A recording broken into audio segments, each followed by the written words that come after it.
Guga, a função de um jornalista, ela nesse tempo de pandemia, tudo bem que a gente tem a questão de, às vezes, ver muito as grandes mídias e tudo mais, mas, primeiro, qual é a função de um jornalista? Qual é a bagaça? O que um jornalista faz, cara?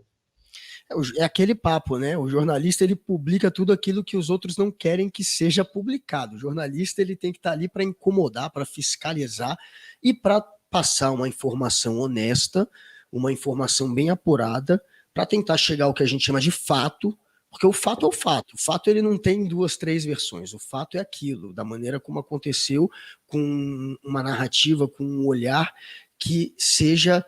É impossível você ser completamente imparcial, mas que seja independente do seu patrão, independente da sua ideologia, independente de qualquer tipo de pressão, você tem que passar aquilo que você considera que seja o fato, como ele ocorreu, para que a pessoa possa, a partir daquela informação, tomar as decisões dela, tomar o partido dela, ter as ideias dela, mas você não pode enviesar. Você tem que ser independente. Imparcial você nunca vai ser, porque você tem a sua formação cultural, a sua formação de vida, do que é certo e do que é errado, e isso sempre vai ter alguma carga de influência em tudo que você faz.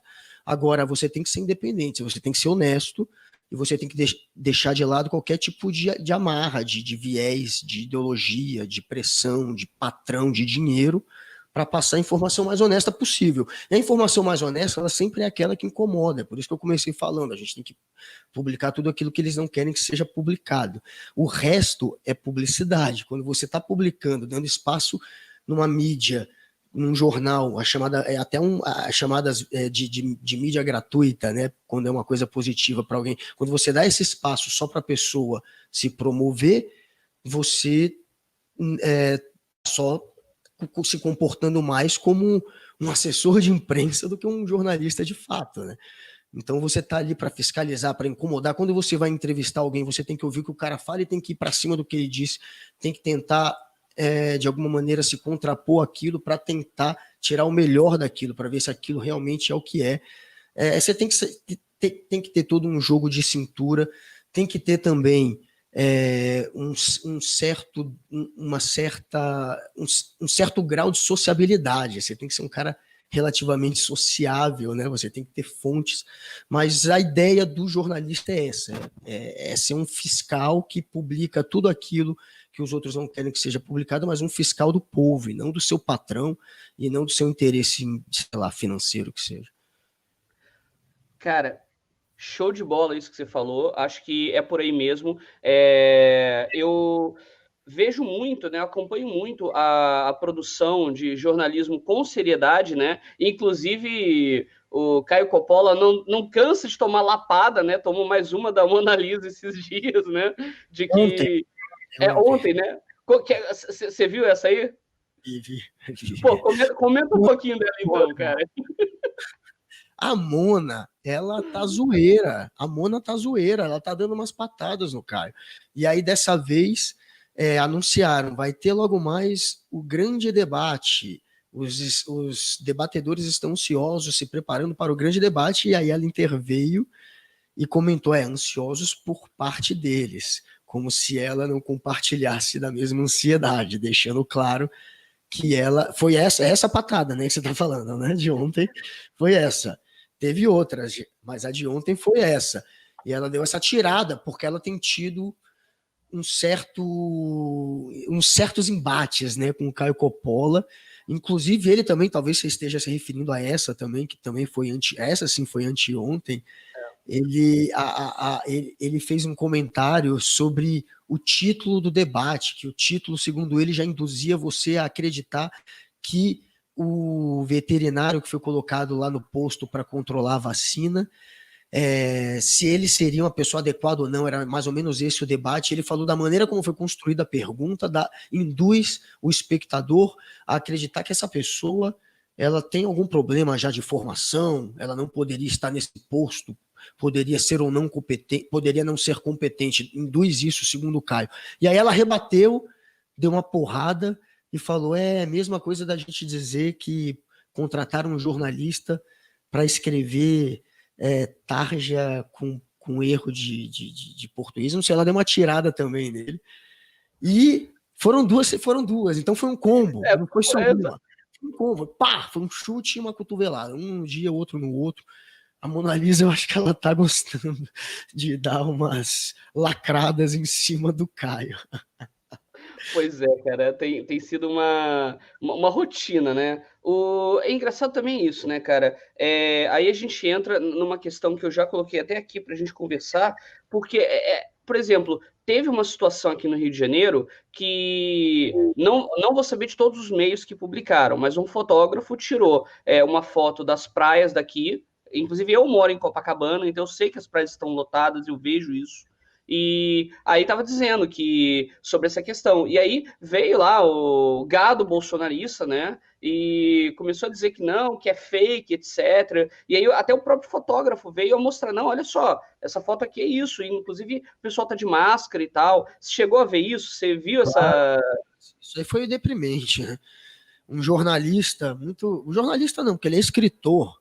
Não sei nem se ele é jornalista, apesar de hoje ele ter espaço em veículos de mídia, mas ele pegou uma foto do Estadão, de uma reportagem que foi feita por um repórter fotográfico, que foi até a praia e que fotografou as pessoas ali, aglomeradas.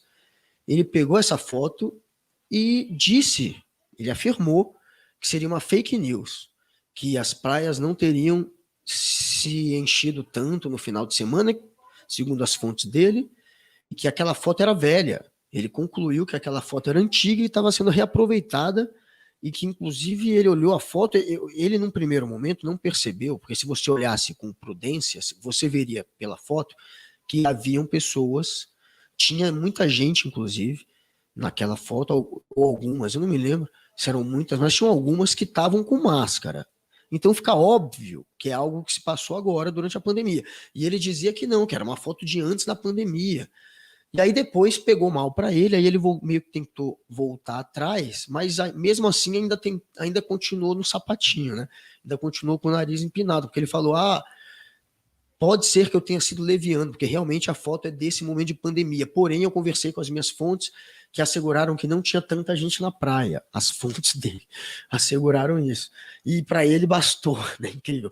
E aí ele ainda persistiu ainda com a tese de que poderia sim haver algum tipo de erro naquela foto, poderia ser talvez o início da pandemia. Ele ainda não pediu desculpa pela bobagem.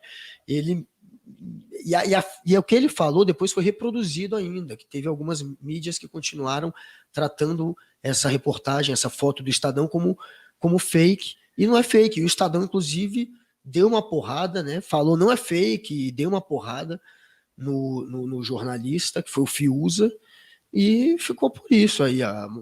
Ele continuou nessa, né? De pedir uma meia desculpa, né? E não pedir de fato. Pois é, né? Isso é meio absurdo, né, cara? Assim, uma coisa que a gente tem que falar é sobre o papel da mídia de massa, né? Que por mais que a gente possa dizer que, e a gente vai depois até entrar nessa parte da conversa aqui, mas dizer que a mídia de massa ela é tendenciosa e tudo mais, a gente sabe que tem uma linha editorial, uma opinião, mas existe um comprometimento de apresentar certos elementos, ou seja, não vão mostrar tipo, o Estadão não vai botar uma foto fake, né, cara? Então, assim, acho que entra até numa questão de ética, né? Você não acha? É um absurdo você imaginar que o Estadão ia se queimar desse jeito. É amador. Um jornal do porte do Estadão, um jornal que é fiscalizado pela população, que é fiscalizado pelos políticos, que quando comete algum tipo de falha, precisa ir lá e precisa corrigir sempre, porque existe isso, existe essa cobrança e existe essa responsabilidade da mídia, dos jornalistas. O Estadão é um veículo sério, e, pô, achar que eles pegariam e criariam uma foto, assim, é idiota, é imbecil, é amador você supor isso, e simplesmente fazer uma apuração amadora também, de achar que ouviu 2 ou 3 pessoas, que não, a praia não estava cheia, que horário que aquelas pessoas foram ali, que horário que foi tirada a foto, quem são essas pessoas, em que ponto da praia elas foram. Você simplesmente, com base numa apuração fajuta dessa, chegar e afirmar, fazer uma afirmação leviana, em que você está difamando a imagem do jornalista, do seu colega de profissão, eu achei grotesco, de verdade.